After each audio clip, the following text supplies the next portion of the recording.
Shubho Sandhya and welcome to lakh টাকার লক্ষ্মী লাভ season 2।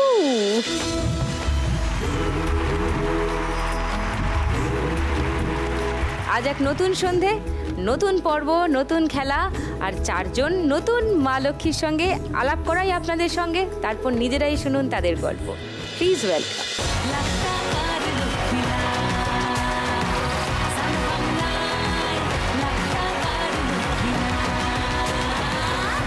Welcome to my show.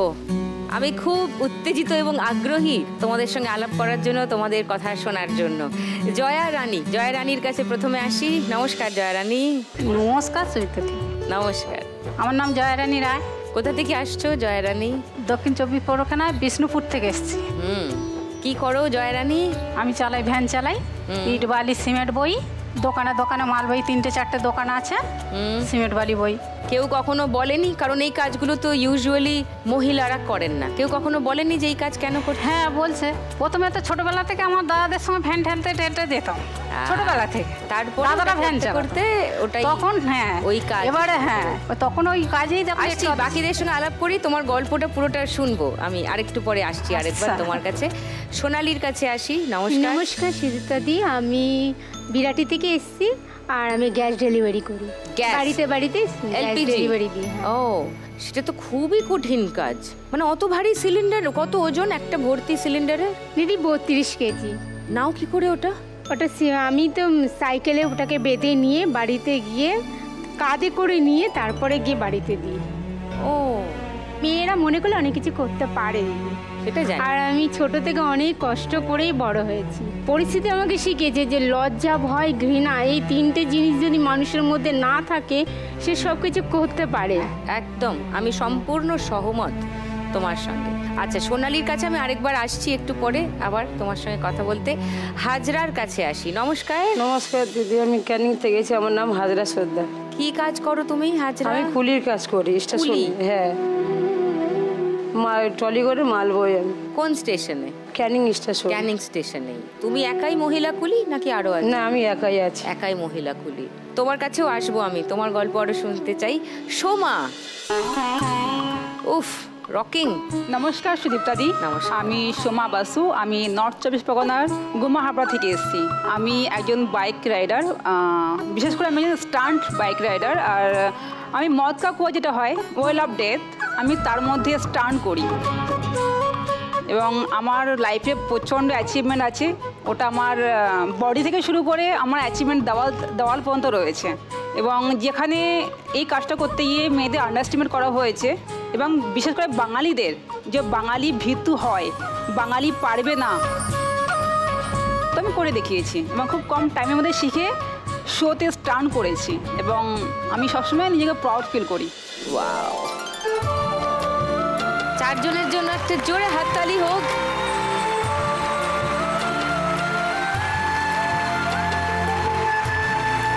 এবার তো খেলতে হবে, গল্প আরো করব, তার সঙ্গে খেলবো। চারজনকে নিয়ে শুরু করব ফার্স্ট রাউন্ডে আমার আজকের খেলা টাকার খনি। তোমার কথা একটু শুনি। তুমি ছোটবেলায় ঠেলা গাড়ি ঠেলতে, ভ্যান গাড়ি? দাদার সময় ছোটবেলায় ভ্যান ঠেলতে দাদার সঙ্গে বেরোতে। তারপর দাদা এবারে ওই খালি গাড়ি আমাদের কাছে দিয়ে দিত। দাদারা চালাতে পারে, আমি পারবো নি। ঠিক বলে বলে একটু সিটে উঠতুম, টেনে টেনে আবার নেচতুম, আবার উঠতুম, এরম করে করে একটু জানি। এবারে আমার স্বামীও ভ্যান চালাতো। আমার স্বামী ভ্যান চালাতে এবারেতে উনি বাইরে কাজে চলে গেল। বাইরে কাজে গিয়ে আজ 13-14 বছর নিখোঁজ হয়ে গেল। বম্বে কাজে গিয়েছিল। কি কাজ করতে গিয়েছিলেন? 12 জনকার সাথে কাজে গিয়েছিল। বলে লক করে কাজে যাচ্ছি, তারা আমাকে খাওয়াবে, তাদের গাড়ি ভাড়া, খাওয়া খরচা, আমি যাবো, তা তুই কেন যেতে দিবি? আমি যাব। চলে গেল। আমাকে বলেও গেল না যে 3টে ছেলে মেয়েকে তুই দেখিস। চলে যাওয়ার পরে আজ মঙ্গলবার গেছে, আগের মঙ্গলবার খবর আসছে যে ওকে পাওয়া যাচ্ছে। তারা দুজন এসে আমাকে খবর দিল। থানায় আমি একটা ডায়েরি লিখতে গেলাম। তা আমি সত্যি কথা বলেছি যে বম্বে গেছে, বম্বে গিয়ে নিখোঁজ হয়ে গেছে। তাহলে বম্বে থানায় চলে যাও, গিয়ে সেখান থেকে ডায়েরি নিয়ে আসো। সেই ডায়েরি দেখলে তবে আমরা এখানে ডায়েরি লিখবো। টাকা নিন, পয়সা নিন, আমি কি করে যাবো বম্বে? এবার আমার যে ছোট ছোট ছেলে মেয়ে, যে ওদের যদি ফেলে ফের চলে গেল, ওর বাবা হাইরে গেল, ফের যদি আমি ওকে খুঁজতে গিয়ে আমি হাইরে যাই, তাহলে আমার 3টে ছেলে মেয়ে কার কাছে থাকবে? এই ভেবে ওকে আমি কিছু করতে পারলাম না। তো যাদের সঙ্গে গিয়েছিল তাদের জিজ্ঞাসা করনি? ওই তো ওরা বলছে যে বৈকালে গিয়ে সব ঘুরতে পারেছে, ঘুরতে ঘুরতে সন্ধ্যা হয়ে গেছে, বলে ও একটু বাথরুম করতে গেছে আর বজ্রঘাত ঝড় বৃষ্টি খুব হয়েছে। এবারেতে বড় বড় বিল্ডিং আছে, বিল্ডিংয়ে সব যের মতো সব ঝড় বৃষ্টি আসতে দাঁড়িয়ে গেছে। এবার যেই জল ফল থেমে গেছে তখন এবার ওর খোঁজ হচ্ছে, বলে হ্যাঁ মোহন কোথায় গেল? এবার ওকে সেই থেকে এবার খোঁজাখুঁজি হচ্ছে, ওকে আর পাওয়া যাচ্ছে না, যেটা ওরা এসে আমাকে বলল। এবারে ওই হাইরে যাওয়ার পরেতে এবার আমি তো খুব কান্নাকাটি করতেছি যে একটা কি লোকের জন্য কিছু করতে পারলাম না। এবারে যে ওদের কি খাওয়াবো, আমি কি ওদের লেখাপড়া শেখাবো, কি করবো, আমি তো কেঁদে কেঁদে হাল্লা হয়ে যাচ্ছি। এবার ও মেয়ে বলছে, বলো মা আমার খুব খিদে পেয়েছে। তার দাদাইজির ব্যাপার একজনের কাছে গেলুম, বলি গোটা 50 টাকা ধার দে না, আমি পরে দেবো এখন খেটে খুঁটে, তুই কত দিয়ে দিবি? না আমি পয়সা নিন আমার কাছে, তুই যা, তাহলে অন্তত 1 কিলো চাল দে। তা বলে 1 কিলো চাল দিল, 2টো আলু দিয়েছে, সেইটাকে দিয়ে আলু ভাতে ভাত করেছি, ফ্যানও ফেলিনি একটু, ওই নুন দিয়ে ঘেঁটে নিয়েছি, নিয়ে 3টে ছেলে মেয়েকে দিয়ে আমি এত কটার মতো নিয়েছি, যান বাঁচানোর মতো। ওদের জন্য আবার সন্ধ্যাবেলায় সেই কটা গোছে রেখে দিয়েছি। যে এরমভাবে কতদিন চলবে আমার? তাহলে আমাকে তো যা হোক একটা কিছু করতে হবে। তাহলে এবার আমার দাদারা বলছে বাবুর বাড়ি কাজে যা। তাহলে বাবুর বাড়ি কাজে গেলে 2টো চোখ নিয়ে সারাদিন চলে যাবো, কিন্তু আমার ছেলে মেয়েদের কে চোখে দেখবে, কি করতেছে না করতে, সারাদিন তো চোখে দেখতে পারবো না। আমি এখানে থেকে আমি কি করতে পারি সেই দেখে আমার সারাদিন যেন আমার চোখের সময় আমার বাচ্চা 3টে থাকে আমার কাছে। তা বলছে তাহলে তুই কি করবি? খুব কেঁদে কেঁদে কেঁদে কেঁদে তখন বলছি, ও দাদা তোমার সঙ্গে আমি গাড়ি চালাতে যাবো, ভ্যান চালাতে যাবো। তা বলছে লোকে কি বলবে, তুই ভ্যান চালাতে যাবি আর তুই কেন পারবি? আমি বলি এমন কোনো কাজ নেই যে আমি পারবো নি, তোমরা আমাকে নিয়েই তো চলো, আমি দেখি। ঠিক আছে তুই কাল করে ভ্যানে তাহলে হাফ হাতে দিয়ে আর তুই তাহলে আয়। তা ছেলেটা মেয়েগুলো বড়, ছেলে ছোট। ছেলেকে বলি বাপ আমরা 2 মায়ে পেয়ে আছে, তোর মামার সঙ্গে গাড়ি নিয়ে জানা হবে, তুই বাপ চ আমার সঙ্গে, দিদিরা তো বড় নিয়ে যেতে পারবো। এইবারেতে দেখি না প্রথম বেলায় বালি বাওয়া হচ্ছে, বস্তাতে বালি তোলা হচ্ছে গাড়িতে মধ্যে তুলে, তখন তো খুব প্রচুর রাস্তা খারাপ, বলে যাচ্ছে, সামনে দিয়ে যাচ্ছে যারা দাদারা নিয়ে গেছে, এই বাঁ দিকে কাটা, এই ডান দিকে কাটা, এই এদিক কাটা ওদিক কাটা। ও বাবা সে প্রথম বেলায় গিয়ে আমার ঋণটা বেঁকে গেল। তাই বলি এই ঋণ বাঁকা নিয়ে যাবো, তুমি চলো আমাকে নিয়ে, বলে 3 টিম মেরেছি। 3 টিম মারার পরে খুব জ্বর এসেছে। ছেলে বলছে যে ও মা তোমাকে আর যেতাম না, তুমি বাড়ি চালাতে নি? না বাপ আমি ভ্যান যে কালে তুলে নিয়েছি বাপ, ভ্যান আমি ছাড়বো না, জ্বর হয়েছে কি হয়েছে ডাক্তারখানায় যাবো, এই ওষুধ নিয়ে ফিরে আমি যাবো। 100 টাকা 150 টাকা 200 টাকা ভাড়া খেটেছি। বলি দেখ বাপ কত পয়সা ভাড়া খেটেছি দেখ আজকের, বলে এই করে করে ছেলেটাকে কাছে করে নিয়ে যেতাম। 2 বছর বাদে ছেলেকে বলি বাপ তোকে ফের স্কুলে ভর্তি করে দেবো, থাম বাপ। এবার একাই আমি ভ্যান ধরেছি, আজ 30 বছর ভ্যান ধরেছি একাই। ভ্যান চাইলে 3টে ছেলে মেয়েকে নিয়ে মানুষ করেছি, 2টো মেয়ের বিয়ে দিয়েছি, ছেলে বড় হয়েছে। তোমার বাড়ি থেকে কেউ এসছে? হ্যাঁ আমার এসছে। আমার ওই বড় মেয়ে আছে, ছোট মেয়ে সেখানে বসে আছে। আচ্ছা আর ছেলে কি করে তোমার? ছেলে ওই পরের হাতি গাড়ি চালানো শিখেছে। আমি বলি বাবা হাতি গাড়ি চালাসনি বাবা, হাতি গাড়ি হেতায় সেতায় যাবি, কোথায় কি ছোট হাতি যেগুলো? হ্যাঁ ছোট হাতি 4 চাকা, কোথায় কি হয় বাবা তুই যাসনি। তোদের আমি অনেক কষ্ট করে মানুষ করেছি, তোর বাবা নেই, তোর বাপের কথা সুখ দুঃখ বিসর্জন দিয়ে আজকের তোদের নিয়ে আমি 3 জনকে নিয়ে আগলে আমি রেখে দিয়েছি। হাতি গাড়ি চালাসনি বাবা, তুই অন্য কাজ ছোটোখাটো 200-250 টাকা রোজ, তাই কাজ করলে আমার শান্তি।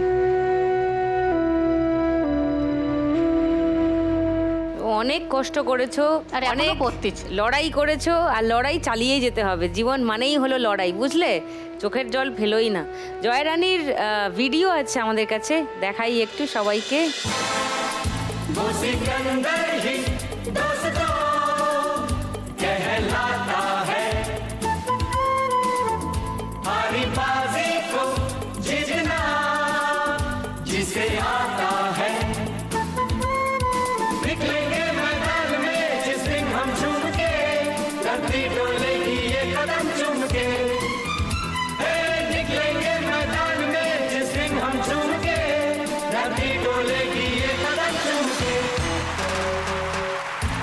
सिकंदर ही दोस्तों कहलाता है। যদি আজকে 1 লাখ টাকা জিতে ফেলো কি করবে? আমি তো ওই হাত গাড়িতে খুব কষ্ট হয় দিদি, হাত গাড়িতে টেনে টেনে কোমরে দড়ি দিয়ে যাই, তো মনে করে একটা মোটর ভ্যান কিনবো। ও, মোটর ভ্যানের সুবিধা হবে, জাস্ট চালালেই, হ্যাঁ তোমার বডির ওই প্রেসারটা আর দিতে হবে না। এই যে কোমরে দড়ি দিয়ে প্রেসারটা এখানে পড়ে তো। এসো তোমার সঙ্গে খেলি, চলে এসো।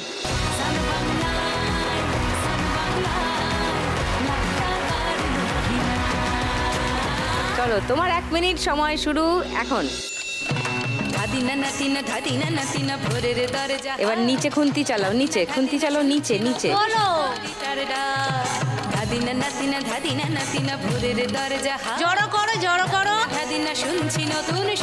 কত স্টোন চিপ তুলছিলে একবারে, কত স্টোন চিপ তুললো, ওরম টাকা তুলতে হবে। হ্যাঁ, এক ঝটকা মারো, সব পড়ে যাচ্ছে পড়ে যাচ্ছে। আজকে ভালো যে এবার নিচে বেলচা মারো, মানে তোলো, এই পড়ে গেল সব।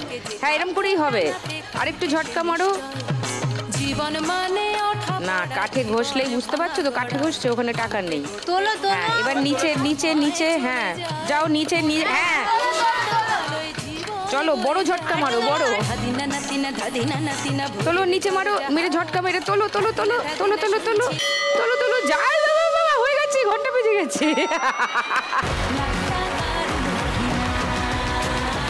500, 1000,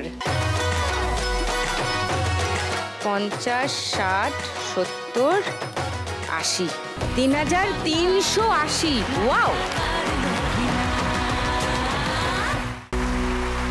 সোনালির কাছে আসি, তোমার কথা একটু বলো, কবে থেকে এই কাজ শুরু করলে? It is very unusual for a woman এই কাজ করা। ছোট থেকে অনেক কষ্টে বড় হয়েছি। জন্মের আগে, মানে আমি যখন 5 মাস পেটে আমার মার গর্ভে, আমার বাবা আমার মাকে ছেড়ে দেয়, ছেড়ে দিয়ে অন্য জায়গায় বিয়ে করে। তারপর আগেরকার দিনে দিদি একটু অন্যরকম সিস্টেম ছিল, যে অপয়া পয়া এরকম একটা মানে মানতো আগে। এখন যেরকম মানুষ শিক্ষার দিকে অনেকটা উন্নতি হয়েছে, উন্নতি হয়নি, এখনো আছে। তো হ্যাঁ, যাই হোক, সেখানে সেই পরিস্থিতিতে নিশ্চয়ই কমেছে। সেই পরিস্থিতিতে থেকে আমার যখন জন্ম হলো, আমার মা তো ওখানে যা হোক দুজনকে নিয়ে মানে সতীনের সংসার করা একটা সবার পক্ষে সম্ভব নয়, কারণ আমার মা প্রাইভেট হসপিটালে নার্স ছিলেন। আর কিন্তু আমার মা কখনো হার মানেনি। আমার মা ওই সংসারটা যখন দেখছে যে ওরকম, আমার মা ওটা ছেড়ে আমার মানে মামার বাড়িতে আমাদেরকে নিয়ে গেছিলো। আমরা 2 বোন, তো মামার বাড়িতে তোমার দিদিও আছে? হ্যাঁ, দিদির বিয়ে হয়ে আছে। মামার বাড়িতেও কিন্তু মানে কদিন রাখবে। একটা সময় আমার মা কী করলো, সব কিছু ছেড়ে আমাদের 2 বোনকে নিয়ে, মানে এই কলকাতার বুকে উনি যে এইভাবে আবার একা দাঁড়িয়ে আমাদেরকে মানুষ করে এত কষ্ট করেছে। 14 বছর বয়স থেকে আমি ওই সেলসম্যানে কাজ করতাম। এই কাজ করে ওই পয়সা দিয়ে আমি সংসারে দিতাম, পড়াশোনার খরচা, কোচিংয়ের খরচা, এগুলো ওটা দিয়ে চলতো। তারপরে আস্তে আস্তে আমি এই গ্যাসের কাজটা করি 5 বছর। তো আমি গ্যাস সিলিন্ডার বাড়িতে গিয়ে ওটাকে আমি দিই, আর আমি ওটাকে পুরো সেটিং করে দিয়ে আসি। দেখি সোনালির ছবি আছে আমাদের কাছে, ভিডিও আছে, সেটা দেখি। যদি তোর ডাক শুনে কেউ না আসে, তবে একলা চলো রে। যদি তোর ডাক শুনে কেউ না আসে, তবে একলা চলো রে। একলা চলো, একলা চলো, একলা চলো, একলা চলো রে। যদি তোর ডাক শুনে কেউ না আসে, তবে একলা চলো রে। যদি কেউ কথা না কয়, ওরে ওরে ও ভাগা, কেউ কথা না। একটা গ্যাস সিলিন্ডার ডেলিভার করলে কত রোজগার হয় তোমার? দিদি, একটা সিলিন্ডার আমি সেরকম বেশি পাই না, যেটা গ্যাসে যেটা ওরা দাম নেয়, তারপরে ওখান থেকে 10-20 টাকা থাকে, এইভাবে নিই। এবার সেখান থেকে তো আমার সংসার চলে না দিদি। আমি এটা সারাদিন করার পর বিকেলে ইভিনিংয়ে আমি বাড়িতে বসে চা বানাই, ফ্লাক্সে ভরি, আর বাজারে স্টেশনে ঘুরে ঘুরে বিক্রি করি। ওকে। কখনো মধ্যমগ্রাম চলে যাই, কখনো বারাসাত, যতক্ষণ না বিক্রি হয় ততক্ষণ ঘুরি। আর তার মধ্যে এই যে মার যে ওষুধ, মা তো ব্রেন টিউমার, এবার মা তো পুরো কাজ করতেই পারে না, পুরোটা আমার এখন মাকে ওষুধ কিনে দেওয়া, আমার নিজের সমস্ত খরচা। তোমার বাড়ি থেকে কেউ এসছে? আমার বাড়িতে না, আমার মা অসুস্থ বলে আমি একাই এসেছি, মা সুস্থ থাকলে আসতো। বাড়িতে দেখবেন নিশ্চয়ই। একদম। তুমি যদি আজকে 1 লাখ টাকা জিতে যাও সোনালি? হ্যাঁ দিদি, এখানেও একটা মানে আমার মা না জীবনে অনেক কষ্ট করেছে, সে শুধু বলে কি আমি মরার আগে আমি কি পাকা ঘরে থাকতে পারবো না, আমার ঘরটা কাঁচা দিদি, তো এই জন্য আমি ওই টাকাটা পেলে দিদি একটা ঘর করবো, একটা দোকান বানাবো। নিশ্চয়ই। তুমি কিসের দোকান দিতে চাও? দিদি আমি ওই সিলিন্ডার রাখবো। ও হ্যাঁ, আমাকে আরো অফিসে গিয়ে বারবার এরকম করে আনবো আবার যাবো, ওরকম আমি গ্যাস সিলিন্ডার নিয়েই কাজ করতে চাও? ওকে, নাইস। চলো সোনালি, চলে এসো, খেলি।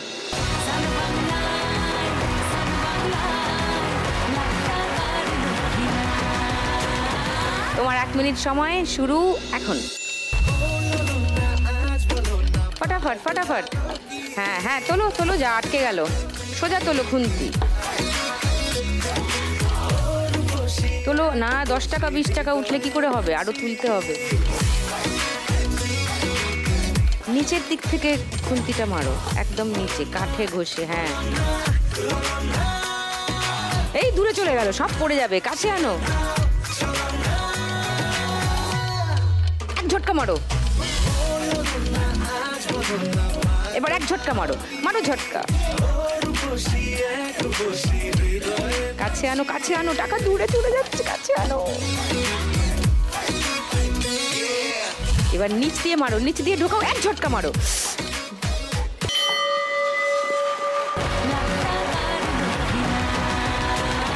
200, 500, 700, 40, 50, 60, 70, 80, 2880। নাইস। জয়রানী আর সোনালির সঙ্গে গপ্প হয়েছে, খেলাও হয়েছে। এবার হাজরার গল্পটা ভালো করে শুনতে চাই। কবে থেকে তুমি স্টেশনে কুলির কাজ শুরু করলে হাজরা? বিয়ের পরে আমার 3 মাস মতন ভালো ছিলাম, তারপরে প্যারালাইজ হয়ে গেল। কুলির কাজ করতে করতে প্যারালাইজ হয়ে গেছে। হওয়ার পরে উনি আর কাজ করতে পারে, বিছনা থেকে উঠতেও পারে না, বিছনাতে সব কিছু করার পরে এই হালটা আমি ধরলাম। এই 6 বছর কাজ করছি আমি, এই কাজ করে করে সংসারটা চালাচ্ছি। 6 বছর? 6 বছর এখনও কাজ করেই যাচ্ছি। আর যতদিন বাঁচবো ততদিন এই কাজটা করবো, করে আমি স্বামীকে ছেলেও সবাইকে দেবো। ছেলে আছে তোমার? হ্যাঁ, ছেলে। কত বড়? ওই তো 10 বছর, ওই তো ছেলে এসছে। কোথায়? ওই ও হ্যালো, ওর নাম কি? মইদুল সর্দার। হ্যাঁ, মইদুল সর্দার। মইদুল, ভালো আছো? ভালো আছি। আচ্ছা, ভালো লাগছে মাকে এখানে দেখে? হ্যাঁ। মজা হচ্ছে? মজা হচ্ছে? হ্যাঁ। বলছে হ্যাঁ, গম্ভীর হয়ে বলছে হ্যাঁ। তো 6 বছর ধরে এই কাজটা করছো, এমন একটা কাজ যেটা তো সচরাচর মহিলারা করে না, তো শারীরিক অসুবিধা কিছু হয় না? কষ্ট করলে কি করার কিছু নেই, কষ্ট হলে কষ্ট করতে হবে, করে তো সবই খাওয়াতে হবে। সে তো বটেই। কত কেজি অবধি লাগেজ তুলতে হয়? ফুলের বোঝা আছে, সবজি আছে, ফল আছে, মাছের ক্রেট আছে। এই একা টেনে তুলতে কারো সাহায্য নিয়ে নেয়, একা তুলে নিয়েও মানে 90 কিলো 95 কিলো করে ট্রলি পুরো ভর্তি, বস্তা 40 কিলো করে বস্তা থাকে। ঝাড় মাল সেও থাকে, আমিও থাকি। ও তুলে দেয়, ও চাকে একে নিয়ে 10 মিনিট রাস্তা 5 মিনিট রাস্তা গিয়ে দিয়ে আসি গোডাউন অবধি। হ্যাঁ, গোডাউনে দিয়ে আসি, দোকানে দিয়ে আসি। কাপড় বোঝা আছে, কাপড় বোঝা যেখান থেকে আমাদের 1 ঘন্টা রাস্তা, ব্রিজ ক্যানিং ব্রিজের দিয়ে আসি। ও, ভোর 3টে উঠে ঘরের কাজ সব সেরে ফার্স্ট স্ট্যান্ডে দেখি, ফার্স্ট স্ট্যান্ড থেকে এখন 9টা পর্যন্ত, 9টায় থেকে এবার 5টা পর্যন্ত খাই। 1 ঘন্টার মধ্যে ঘরে যাই, রান্নাবাড়া করে আসি, রান্নাবাড়া করে আবার এসে ট্রেন দেখে ফের 5টা পর্যন্ত কাজ করি। 5টা থেকে ফের রাতের বেলাও 6টায় থেকে রাত 10টা পর্যন্ত কাজ করি। তোমার কাজের কিছু ভিডিও আছে, সেটা দেখি। তুমি দেখেছো কি অগুন্তি মানুষের ভিড়ে কেটে যাওয়া কোনো এক মেয়ে,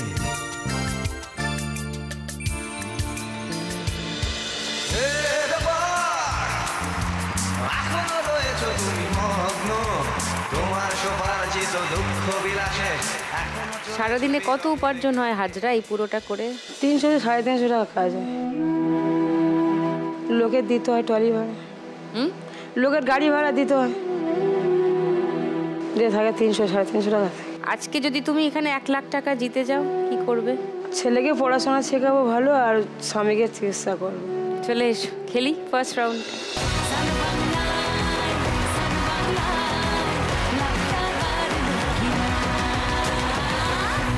তোমার 1 মিনিট সময় শুরু এখন। হ্যাঁ, এক জায়গায় করো। এবার নিচ জোরে করো, নিচ দিয়ে খুন্তি মারো। ওঠেনি ওঠেনি, নিচ দিয়ে হালকা করে। হ্যাঁ না, সব পড়ে গেল। হ্যাঁ, এরকম এরকম ঝটকা মারো, উঠে যাবে। ঝটকা মারলে অনেকটা উঠবে। জোরে করে তোলো। এবার নিচে একটা টাইম চলে নিচে যাচ্ছে। নিচে আরেকটু। হ্যাঁ, ঢোকাও ঢোকাও না, ঢোকাতে হবে আগে ঠিক করে।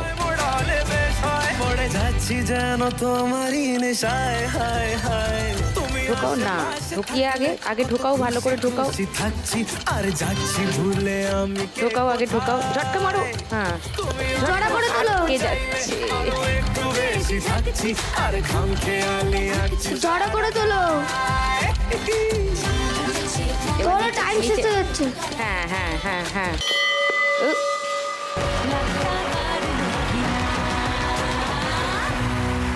100 200 300 400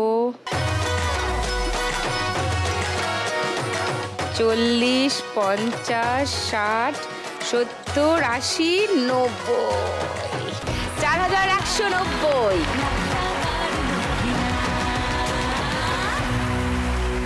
সময় এমন একটা কাজ করে যেটা ভাবলেই তো গায়ে কাঁটা দিচ্ছে, গা ছমছম করছে না। কি করে করে? আগে একটু ভিডিও দেখি, তারপরে কথা বলছি। ওরে বাবারে, হেলমেট ছাড়া?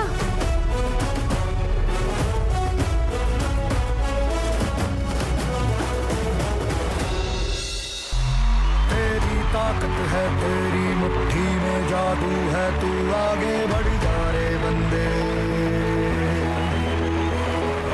माना के सारा जमाना ताने तुझको मारे, पर तू भिड़ जा रे बंदे। প্রচন্ড সাহস তো। জীবনটা একটা লড়াই, আর লাইফে এগুলো না থাকলে, অ্যাডভেঞ্চার না থাকলে লাইফটা লাইফ হয় না। চাই কাজ যেমনই হোক, কাজ করতে থাকা উচিত মানুষকে বেঁচে থাকার জন্য। শুধু পয়সা কামানোর জন্য করা উচিত না, এটা নিজের খুশির জন্য করা উচিত, লোকের ভালোবাসা পাওয়ার জন্য করা উচিত। हसरत तेरी पूरी होगी, जम के टकराने से अब ना जाना डर। প্রচুর ভালোবাসা তুমি নিশ্চিত পাও এটা? প্রচুর পাই, প্রচুর। মানে আমার লাইফে কোনো মানে হয় না নালিশ যেটাকে বলা হয় ভগবান কাছে, একদম নেই। আমি প্রচণ্ড হ্যাপি, প্রচণ্ড স্যাটিসফাই, প্রচণ্ড পরিমাণে। এই সেটআপটা কোথায় কোথায় লাগে? All over India. আমাকে একটা কল আসে, আমাকে টিকিট দেয়, আমি টিকিট নিই না, আমি আমার পার্সোনাল বাইক নিয়ে চলে যাই। ও, আমি বেঙ্গল থেকে হায়দ্রাবাদ যাই, আমি বেঙ্গল থেকে নেপাল যাই, আদার্স কান্ট্রি, আমি বেঙ্গল থেকে ভুটান যাই, আমি নর্থ ইস্ট যাই। আমার বাইক এখনও রয়েছে ছত্তিশগড়ে, বিলাসপুর। তার আগে আমি ছিলাম মহারাষ্ট্রে। আমি পুরো ইন্ডিয়া ঘুরে বেড়াই বাইক নিয়ে, প্লাস ওখানে গিয়ে কাজ করে আসি ফিরে। মানে অ্যাডভেঞ্চার অ্যান্ড স্ট্যান্ড দুটো একসঙ্গে চালু আমার। আর সারা বছর বাইকেই কাটে? 90% আমি বাইকে কাটে। আমি 3 মাস পরেই বাড়িতে ফিরলাম, এই 3-4 দিন হয়েছে আমি বাড়িতে ফিরেছি। আচ্ছা, এই শোতে আসতে পেরেছি, এটা খুব বড় ব্যাপার। এবং আমি চাই নিজের সম্বন্ধে বলার কারণটা এটা হচ্ছে কি, প্রত্যেকটা মেয়ে মোটিভেট হোক। মেয়েদের বিশেষ করে লাইফে খুব আগে যাওয়া উচিত, খুব কষ্ট করা উচিত। এবং আমি ছোটোবেলা থেকে মাকে প্রচণ্ড কষ্ট করতে দেখেছি। এবং যখন আমি 4 या 5 মাস বয়স, আমার বাবা তখন মারা যায়। মা খুব কষ্ট করে বড় করে। এবং মায়ের একা মেয়ে, কিন্তু আমার মায়ের সেকেন্ড ম্যারেজ হয়েছে। এবং সে যে ফাদার, সে আমাকে ভালোবাসতো না। এবং ভালোবাসতো না, একটু টর্চারও করতো। আগে ছিল FM রেডিও, আমি বাড়িতে একা থাকতাম, খেলতাম বা আমি ওই FM শুনতাম, তো কেন আমি টাচ করতাম আমার ঘরে FMটাকে, তো উনি এসে আমাকে মারতো এরকম।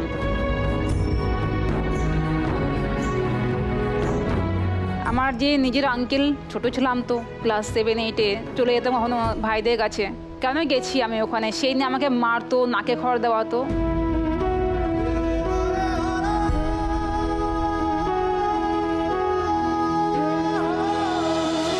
ইছাপুরে একটা জায়গা আছে, আমার বাড়ির পাশের লোকের সঙ্গে আমি গিয়ে একটা মেলাতে ঘুরতে যাই, এবং তার আগে কখনো মেলা জিনিসটা কি হয় একদম জানতাম না।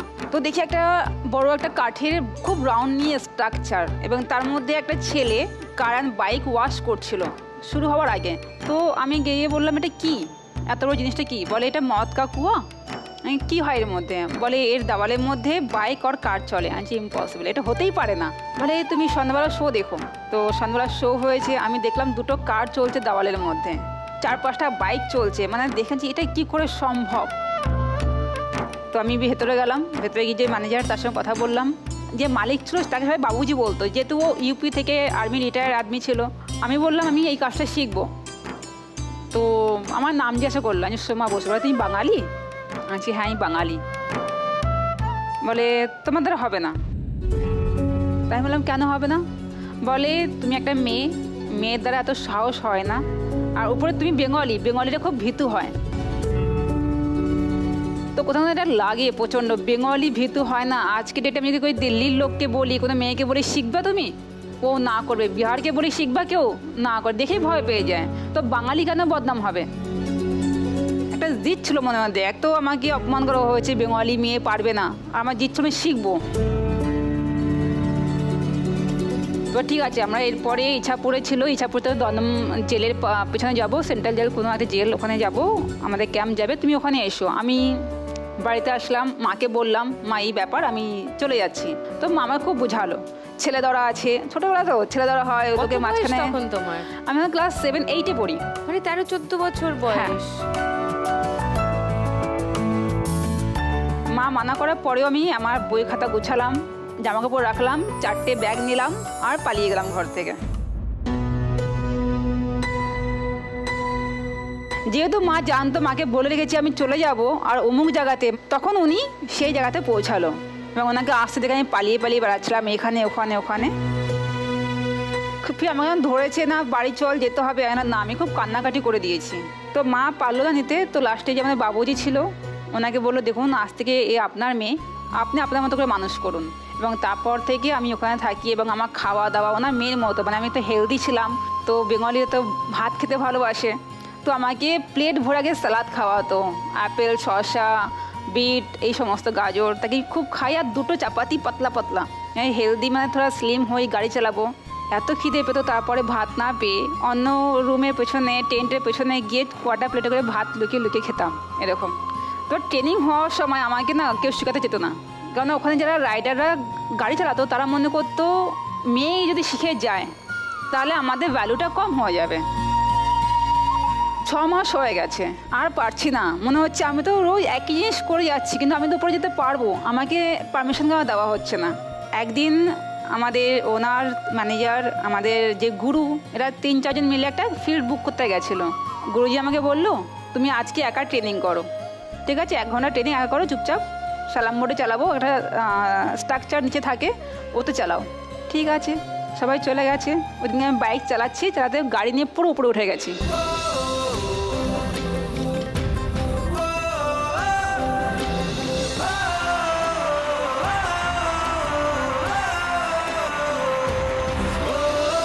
আর সবাই অবাক হয়ে গেছে, আর ভয় লাগছে, যদি সবাই নালিশ করে তো আমার তো আজকে অবস্থা খারাপ। কিন্তু যখন বিকেলে সবাই আসলো, বললো আজকে তো ম্যাডাম গাড়ি নিয়ে উপরে চলে গেছে, আমাদের সবাই তাকাচ্ছে, তাকিয়ে বললো চলো মিষ্টি নিয়ে আসো। তো একটু সাহসটা বাড়লো, এবং তারপর থেকে আমি স্টান করা শুরু করে দিই।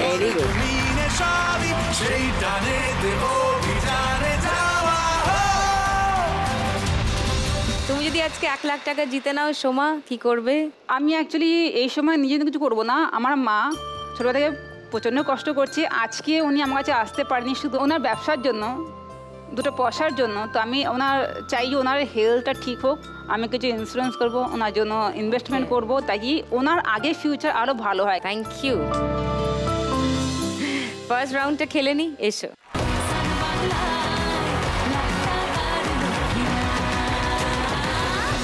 তোমার 1 মিনিট সময় শুরু এখন। হ্যাঁ হ্যাঁ, নিচে খুন্তি, হ্যাঁ এবার ঝটকা। আরো বেশি জমিয়ে নাও, হাভেলির মতন। কিসের মতো? হাভেলি। আস্তে আস্তে জোরে। এক ঝটকা, ইয়েস, ভেরি গুড। হচ্ছে হচ্ছে হচ্ছে, আরেকটু হবে, আরেকটু হবে। Soma, come on. তুমি সামনে দিয়ে সব পড়ে যাচ্ছে।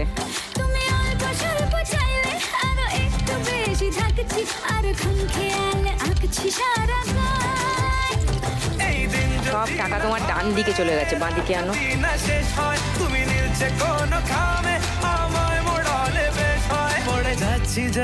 আরেকটু ঢোকাও, খুন্তি আরেকটু ঢোকাও, আরেকটু ঢোকাও, আরো ভেতরে ঢোকাও। এবার মারো।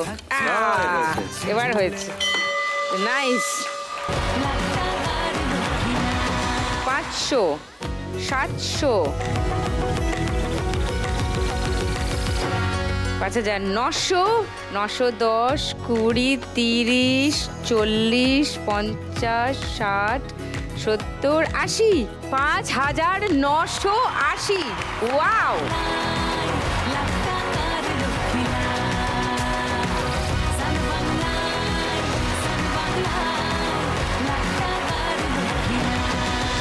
ফার্স্ট রাউন্ড শেষ, এবার শুরু করব সেকেন্ড রাউন্ড। আমাদের আজকে সেকেন্ড রাউন্ডে গানে গানে লক্ষ্মী লাভ।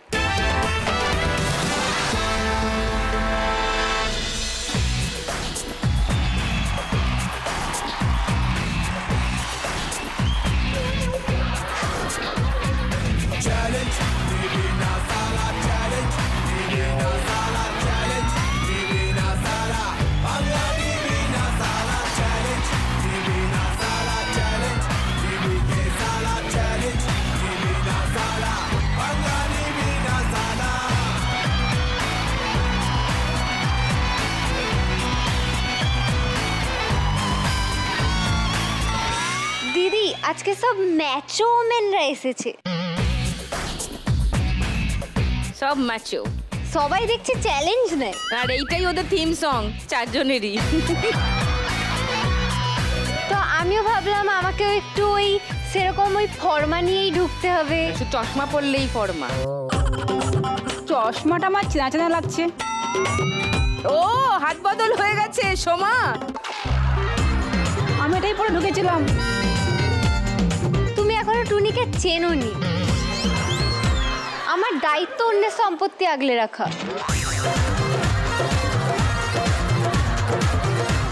এ সোমাদি আজকে ভালো করে বুঝে যাবে এ কিরকম মতকা কুয়া। তুই সাক্ষাৎ মদ কাকুয়া। ও দিদি শোনো না, বলছি আমার তো আজকে সোনালিদির কাছে যাওয়ার কথা। সব থেকে কম হ্যাঁ, ওরই আছে। কিন্তু আমার খুব ভয় লাগছে। কেন? তোকে কাঁধে করে তুলে নিয়ে ছুঁড়ে ফেলে দেয় যদি? মানে আমি তো গ্যাস সিলিন্ডারের থেকেও বেশি হালকা।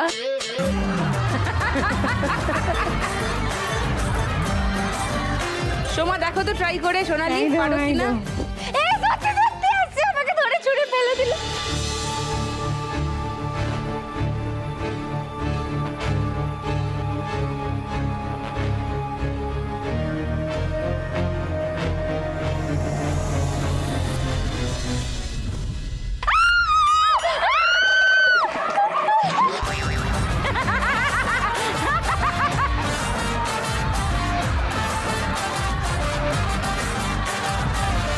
বুঝেছিস তুই কার সঙ্গে পাঙ্গা নিতে যাচ্ছিলি? নিস না, আস্তে করে চুপ করে ওর পাশে গিয়ে দাঁড়া। কুলু মনে পড়লে ভালো করে কুলু দিবি, যা।